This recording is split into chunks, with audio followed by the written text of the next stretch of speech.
Welcome back to the Sports News Analysis YouTube channel. Guys, I'm coming at you with another NFL free agency and analysis video. I'll be doing these all the way up to the start of free agency, which starts this upcoming Tuesday, March 11th.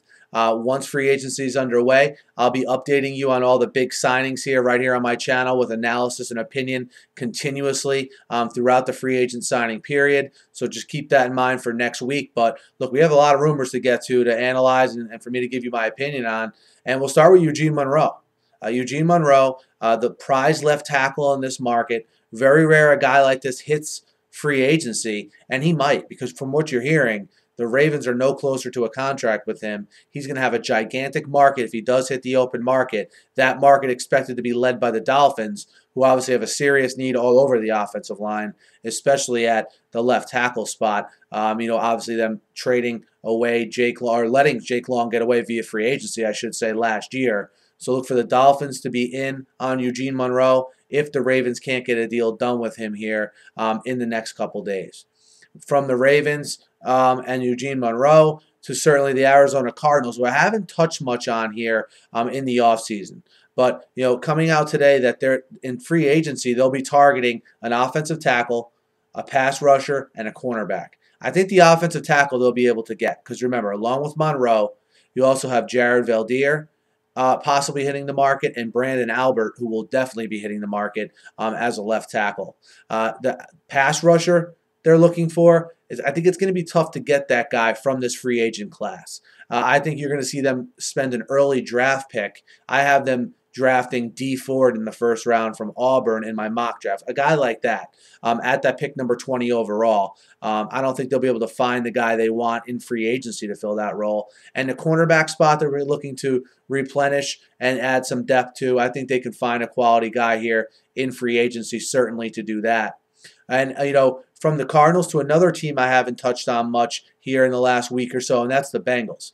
And I like that I heard today that the rumors of Darren McFadden going to the Bengals to reunite with Hugh Jackson are being very much overplayed, and that the Bengals probably wouldn't have much interest. And I think that's a good sign. I mean, I never understood the point of bringing an older, breaking down running back into that situation in Cincinnati where you have Giovanni Bernard, and you have a guy who already seems like he's slowing down in Jarvis Green-Ellis. What would be the benefit to bringing in a guy like McFadden? I never understood that either. So looks like McFadden won't be making his way to Cincinnati. The Packers and Garrett Graham. This I found very interesting. The Packers are going to have a very big hole at tight end with Andrew Quarless, a free agent. And, of course, I don't expect them to re-sign Jermichael Finley. So they're going to have a big hole here at the tight end spot. And if the Texans can't get a deal done with Garrett Graham, which is rumors they're trying to get that done before free agency, expect the Packers to be, in on the free agent to be from the Texans.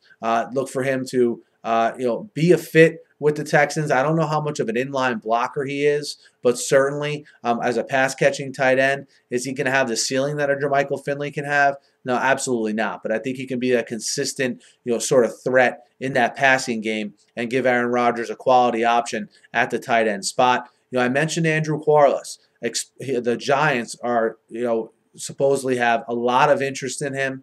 All right, Ben McAdoo, the former Packers quarterbacks coach, is now the offensive coordinator of the Giants. So that's the connection there. And, if he hits free agency, which all indications are he will, look for the Giants to be strong in the market for his services. A guy who has New York area roots, possibly returning back to play in East Rutherford.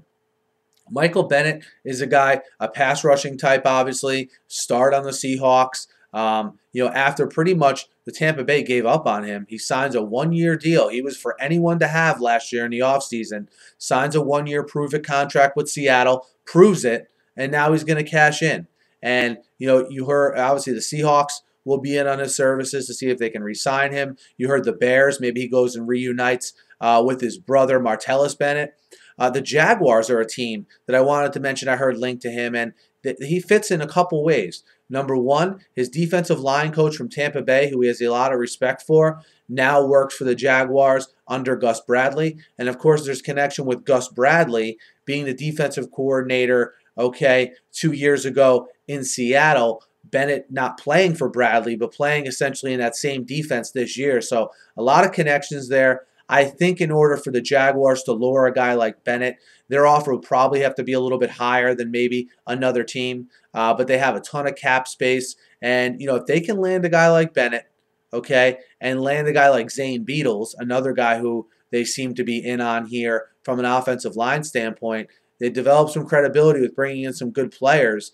Maybe they do land some other guys too in free agency that could just elevate the overall talent of this roster. But, Bennett to the Jaguars is a good fit. I just don't think anyone had been thinking in that line of thought. But for the reasons I mentioned, maybe it makes sense. The Colts have been linked to several receivers here in the offseason. You heard Eric Decker, and now you heard James Jones come out in an appearance on the NFL Network and say that maybe, the James Jones would be a fit for the Colts. Now, this is Jones saying that. He brought up the Colts and the Chargers as potential landing spots for himself. I think he fit in great both places. I think that was a good analysis by James Jones regarding his own situation.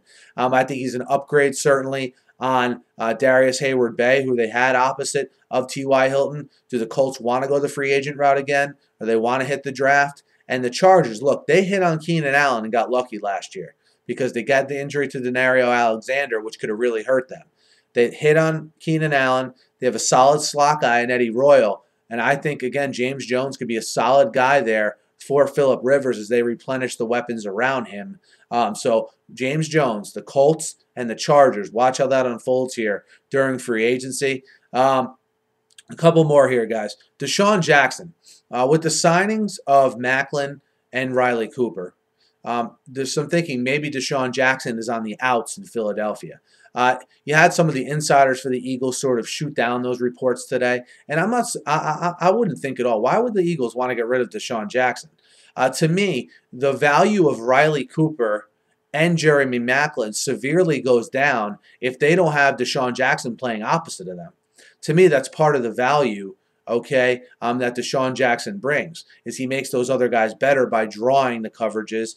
Look, if someone's going to double team someone on that defense, it's not going to be Riley Cooper or Jeremy Macklin. It's going to be Deshaun Jackson, which allows Cooper and Macklin to do their thing. So, especially the season that Deshaun Jackson is coming off of, I don't know why anyone would think he'd be falling out of favor with the Eagles. So, I think Deshaun Jackson, I don't think he's going anywhere there in the city of brotherly love. And lastly, Jason Hatcher. This is a guy who's a 32-year-old tackle. What is the market going to be for him? He's sort of a late bloomer, but a nice fit that I was reading about today that I think could be a possibility is the Buccaneers. Look, the Buccaneers run that 4-3 defense with Lovie Smith, that Tampa 2, the defense that Hatcher just came from in Dallas, that he started in. It was the best fit for him scheme-wise that we've seen in his career. And I think that makes a lot of sense to add to that already talented Buccaneers, okay, front. You team him with Gerald McCoy, and then they add a pass rusher, let's say in the draft or in free agency, to team with the linebacking core they already have and certainly the secondary they have, and you're going to have a good defense there for Lovie Smith to work with in year one. Guys, a lot of rumors I went through today. Let me know what you think of them. Hit me up in the comments. Hit me up on Twitter. I'll be doing a video like this, as I have been, every day leading up to free agency, and again, covering every big signing once free agency starts on March 11th. Thanks as always for listening, guys. Be sure to subscribe if you haven't. It's completely free, and have a great night.